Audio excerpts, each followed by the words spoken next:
Exam बेचे जा रहे हैं जहाँ भ्रष्टाचारी और एक तरफ उन्हें मर्डरर कहते रहे, दूसरी तरफ उसे पुरस्कार देकर पुरस्कृत करते रहे। ना अकल वाले लोगों को आगे बढ़ाया जा रहा है। सरकार उधर ही झुकती है जिधर उसे फायदा होता है। आधे से ज्यादा खाली फोटो खिंचाते हैं, सब ये टहल के गप्पे मार के चले जाते हैं। सिर्फ गाय की बात करें और गाय का मांस बेचकर हम चंदा लें। फार्मर्स प्रोटेस्ट तो इतना बड़ा मुद्दा था कि उल्लू बनाया जा रहा है। लोगों में बहुत समझ है। हम सबको सोनम वांगचुक बनना पड़ेगा। स्विट्जरलैंड उनके ऊपर एनएसए लगी थी, आपको पता? देश के नागरिक हैं, हम जवाब दे रहे हैं। जिसने माँ बाप भाई बेटे सब अडानी और अंबानी को मान लिया। देश को सिर्फ धर्म के नाम पर गुमराह किया हुआ है। सुसाइड किसी चीज का हल नहीं है। हमारा जीवन अंधकार में धकेला जा रहा है। क्या ये डेमोक्रेसी लगती है आपको? नहीं, बिल्कुल तानाशाही। देश की जनता भी जानना चाहती है और हम डरे हुए नहीं हैं। हमारा देश है, हम लड़े हैं। मतलब एनटीए के लिए नीट के लिए 4 साल दे सकते हैं तो 2 साल और दीजिए।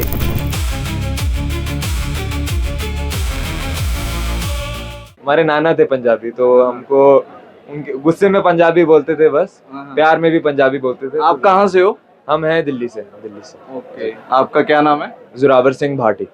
आप यहाँ हंगर स्ट्राइक पे सोनम वांगचुक और अभिजीत का साथ देने पहुंचे हैं।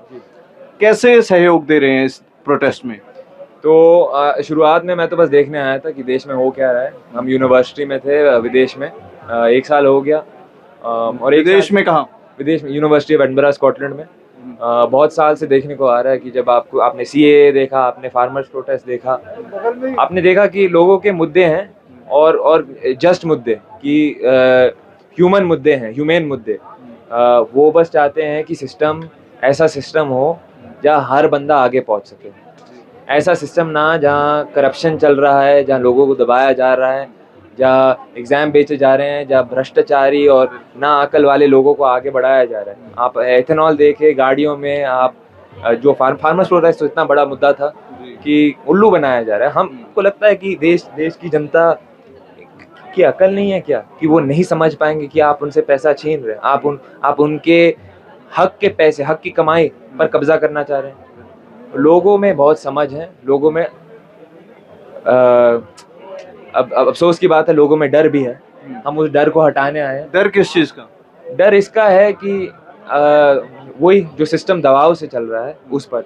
अब यहाँ आपको बोर्ड में देखने को मिलेगा कि धर्मेंद्र प्रधान की रेजिग्नेशन मांग रहे हैं जी। अब हर बंदा जो यहाँ है उसका अलग मुद्दा है। अब मैं पर्सनली बताऊं तो मैं रेजिग्नेशन के पीछे नहीं भाग रहा। मैं इस चीज़ के पीछे भाग रहा हूँ कि इस देश में विचारधारा, बातचीत अगर ये ना हो तो हम डेमोक्रेसी में नहीं रह रहे जी। है ना।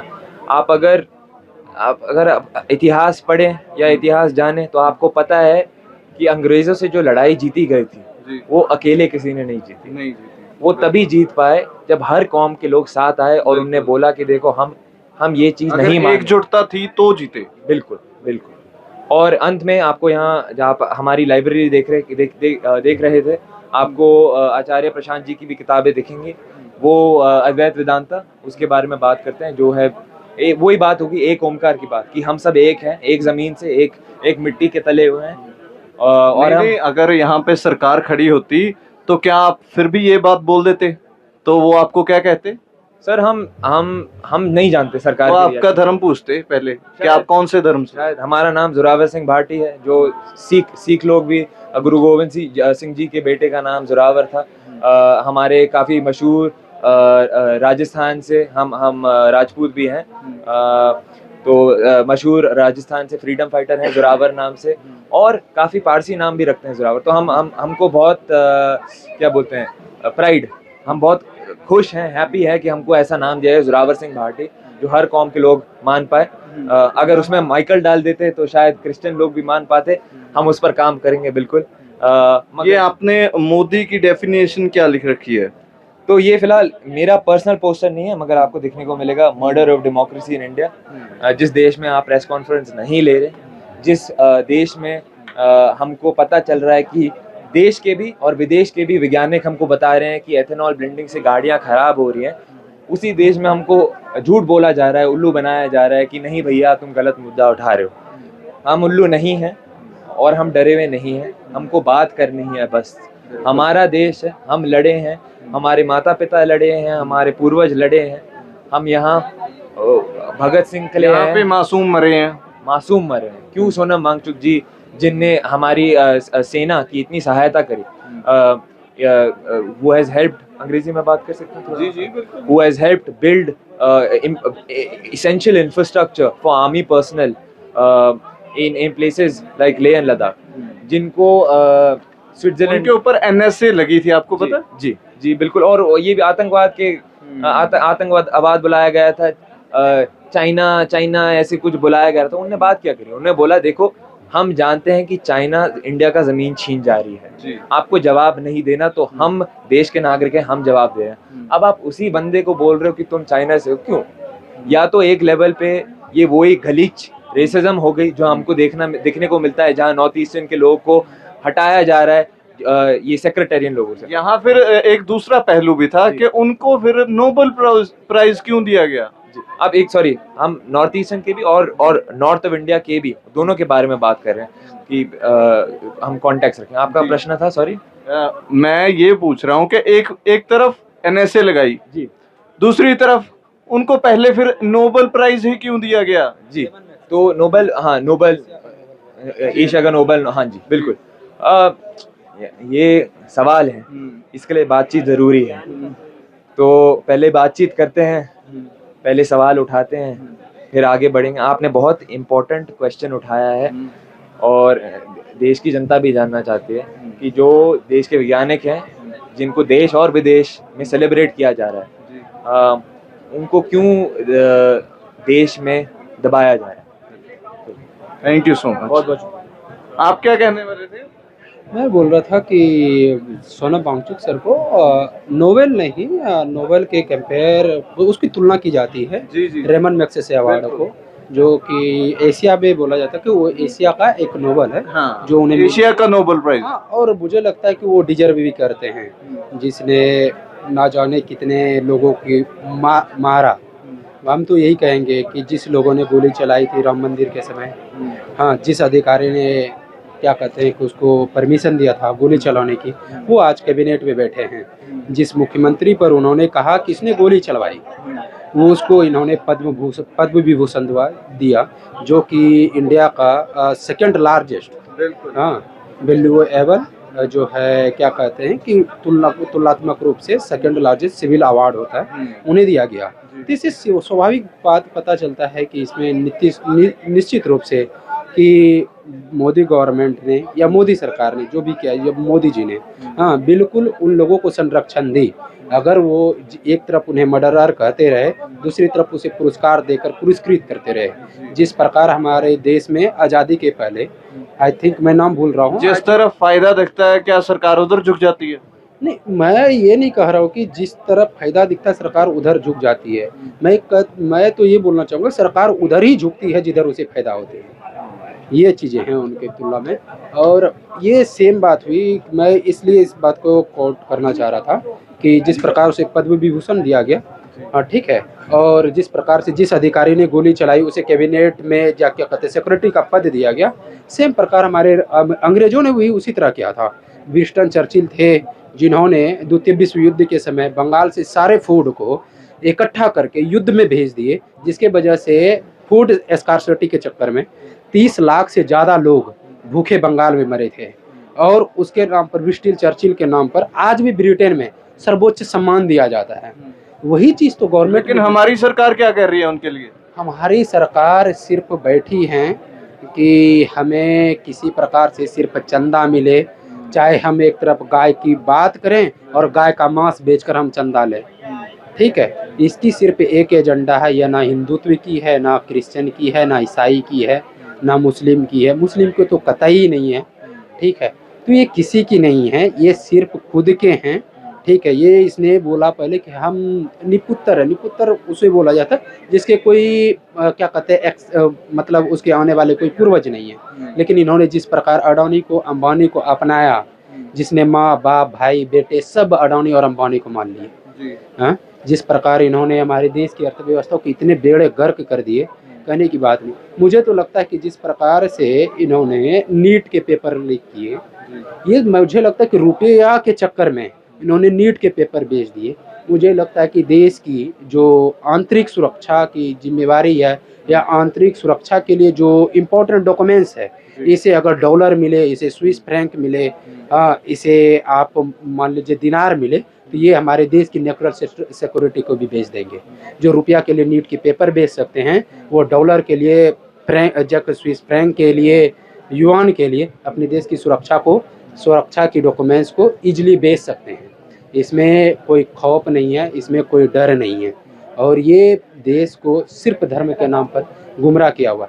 मैं भी हिंदू धर्म को मानता हूँ, हमारे परिवार भी पहले वोट देते थे, अभी भी मम्मी मना करती है। क्या आप जब यहाँ आए, आप कहाँ से आए हैं? मैं भागलपुर से, बिहार से हूँ, और मैं यहाँ रहकर एसएससी सीजीएल की तैयारी कर रहा हूँ।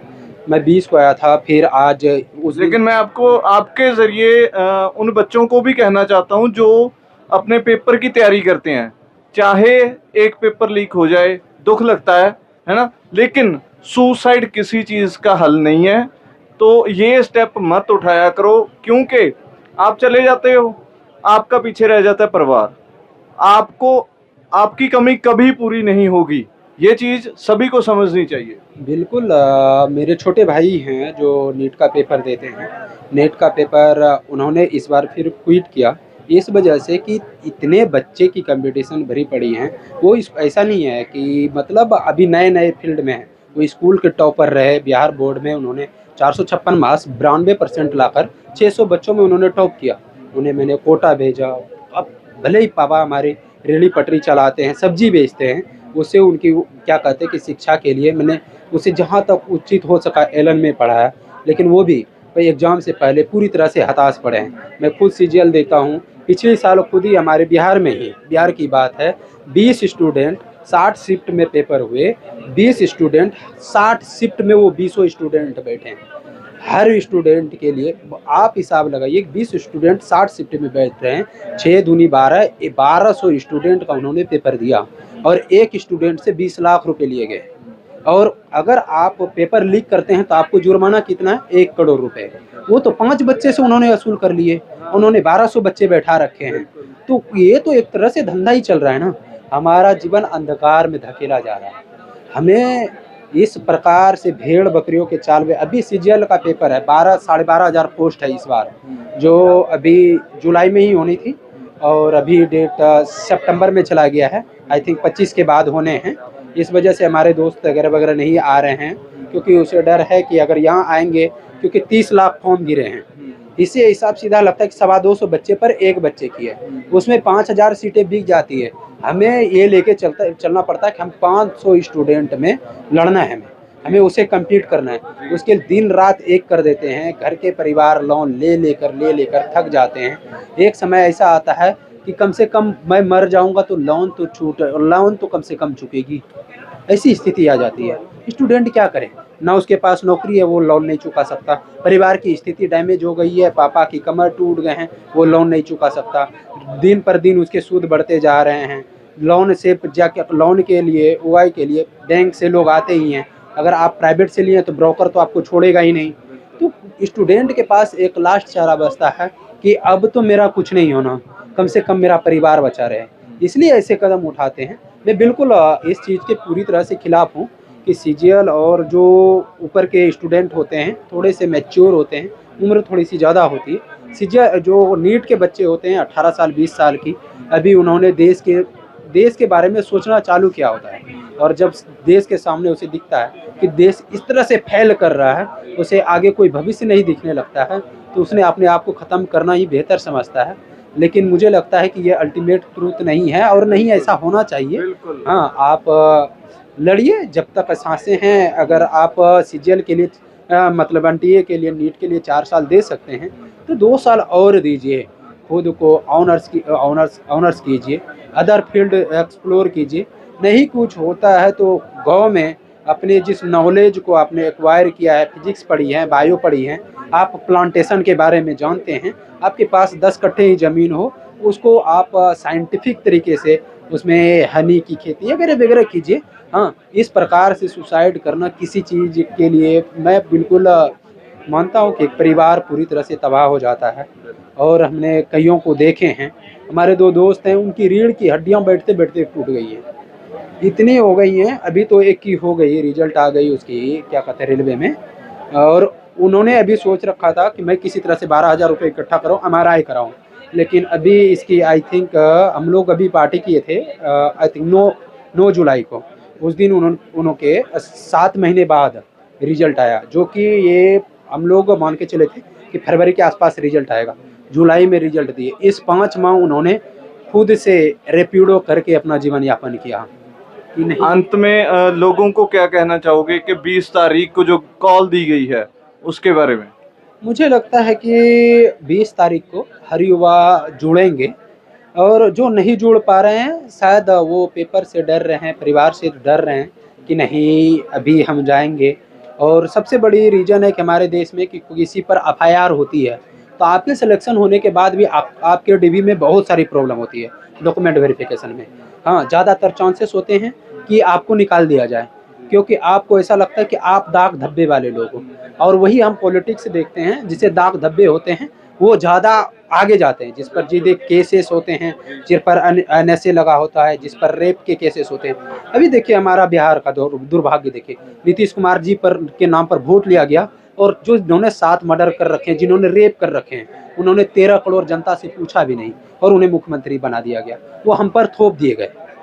क्यों थोप दिए गए? यहाँ अभी अभी एक एनकाउंटर हुआ था भरत तिवारी का। भरत भूषण तिवारी का। हाँ जी। हाँ, और मैं बिहार में इस तरह आपको अनेकों क्रांतिकारी मिल जाएंगे। क्या ये डेमोक्रेसी लगती है आपको? नहीं, बिल्कुल तानाशाही है, और इसमें झिझक भी नहीं है कि मैं इसे तानाशाही कहूँ या इसे मोदी को अगर आप बोले तो the murderer of dreamer of India, जो सपने देख रहे हैं उसकी हत्या कर रहे हैं, जो आवाज़ उठा रहे हैं वो अपनी फ्यूचर की सपने ही देख रहे हैं। ये सिर्फ डेमोक्रेसी लोकतंत्र की हत्या नहीं कर रहे हैं, ये उनकी भी हत्या कर रहे हैं जो सपना देख रहे हैं। इसलिए मैं इसको murderer of dreamer of India भी बोलूँगा कि जो एक ये चीज़ है। सबसे पहले तो सत श्री अकाल, नमस्कार। मैं ये कहना चाहता हूँ कि 20 तारीख को जैसे सोनम सर ने कहा है कि जो देश के हर कोने से, हर इलाके से भारी मात्रा में जो लोग हैं वो यहाँ पहुँचना, ना कि कहते हैं कि वीडियो बना के भेजें, नहीं, यहाँ पहुँचना है हमारे साथ में। हम 15-16 दिनों से यहाँ पे, कोई भूख हड़ताल पे, कोई हड़ताल पे है, कोई यहाँ पे हमेशा आता है। उनकी मजबूरी को समझो, इनकी सर की हालात देखो और अपना ज़मीर जगाओ और यहाँ आके प्रोटेस्ट करो। और दूसरा मैं ये कहना चाहता हूँ कि मैंने देखा, यहाँ 15 दिनों से मैं आता हूँ, मैं वॉलंटियर हूँ आयशा का, तो मैंने देखा कि मैं हड़ताल पे हूँ, ना कि भूख हड़ताल पे था। भूख हड़ताल पे सिर्फ 6 जने हैं और सोनम सर है और अभिजीत दिक्के वगैरह वो कम मात्रा में है। तो मैं ये सोच रहा हूँ कि यहाँ पे आधे से ज़्यादा खाली फ़ोटो खिंचाते हैं। कल में ये तीखे सबको लगेंगे, आधे से ज़्यादा फ़ोटो खिंचाते हैं, आधे से ज़्यादा लाइनें लगाते हैं और सब ये टहल के गप्पे मार के चले जाते हैं। इससे कुछ ना तो सर को फ़र्क पड़ेगा, ना हम यहाँ पे जो 16 दिनों से काम कर रहे हैं, ना इससे कुछ हमें फ़र्क पड़ेगा, और ना ही इस प्रोटेस्ट का कुछ नतीजा निकलेगा। तो जल्दी से जल्दी आए। और अब संसद मार्च तक मैंने जो यहाँ पे एक डायरी बनाई है, ये आप देख सकते हो। इसमें क्या क्या नोट किया गया? जी, इसमें पहले अभी तक तो मैं हूँ सबसे पहले, और ये भाई साहब जुड़े हैं जो साइकिल चला के शहीदों को दर्जा दिलाने के लिए साइकिल चला रहे 30 दिनों से, ये जुड़े हैं। और भी आप जुड़ सकते हो और यहाँ पे आके मुझसे ये अपना नाम लिखा के, और आप 1 दिन जुड़ो, 2 दिन जुड़ो, 3 जुड़ो, आए आपकी स्ट्रेंथ पे है, पर आप जुड़ो। खाना यहाँ पे, मैं यह नहीं कह रहा हूँ यहाँ पे खाना नहीं है, 1 टाइम का खाना खाओ और बाकी पूरा फोकस अपना जो है मेन मुद्दों पर लगाओ। जो जैसा कि सर, ये हम सबको सोनम वांगचुक बनना पड़ेगा, ना कि हम उम्मीदें लगाएंगे। हम उनका दर्द तभी समझेंगे जब हम उनकी राह पर चलेंगे। हम जो वो कर रहे हैं हम उसका 80% 50% करेंगे, तभी हमें पता चलेगा कि सर कौन सी मुसीबतों से अभी जूझ रहे हैं, और तभी हम सही से जान पाएंगे। ठीक है, बहुत बहुत शुक्रिया, थैंक यू सो मच।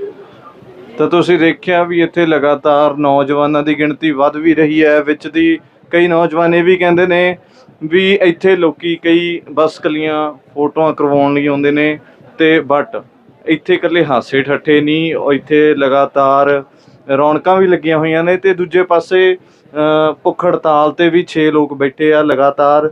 19 ਦਿਨ ਹੋ ਚੁੱਕੇ ਨੇ ਇਹਨਾਂ ਨੂੰ ਬੈਠਿਆਂ ਨੂੰ। ਤੇ ਹੁਣ ਦੇਖੋ ਵੀ 20 ਤਰੀਕ ਤੱਕ ਜੇਕਰ ਸਰਕਾਰ ਕੁਝ ਕਰਦੀ ਹੈ ਤਾਂ ਫਿਰ ਤਾਂ ਠੀਕ ਹੈ, ਇਹ ਹੜਤਾਲ ਛੱਡਣ ਨੂੰ ਤਿਆਰ ਨੇ। ਪਰ ਜੇ ਸਰਕਾਰ ਦੇ ਵੱਲੋਂ ਇੱਦਾਂ ਨਾਲ ਕੋਈ ਵੀ ਕੋਆਰਡੀਨੇਸ਼ਨ ਨਹੀਂ ਬਣਾਈ ਜਾਂਦੀ, ਇਹਨਾਂ ਨੂੰ ਕੋਈ ਹੱਲ ਨਹੀਂ ਦਿੱਤਾ ਜਾਂਦਾ, ਤਾਂ ਇਹਨਾਂ ਵੱਲੋਂ ਇੱਕ ਭਾਰੀ ਇਕੱਠ ਕਰਨ ਦਾ ਐਲਾਨ ਕੀਤਾ ਗਿਆ। ਵੱਡੀ ਕਾਲ ਦਿੱਤੀ ਗਈ ਹੈ ਸਾਰੇ ਯੂਥ ਨੂੰ, ਸਾਰੇ ਜੈਨਜ਼ੀ ਸਮਾਜ ਨੂੰ ਵੀ ਇੱਥੇ ਪਹੁੰਚੋ ਤੇ ਇਹਨਾਂ ਦਾ ਸਾਥ ਦਿਓ। ਧੰਨਵਾਦ।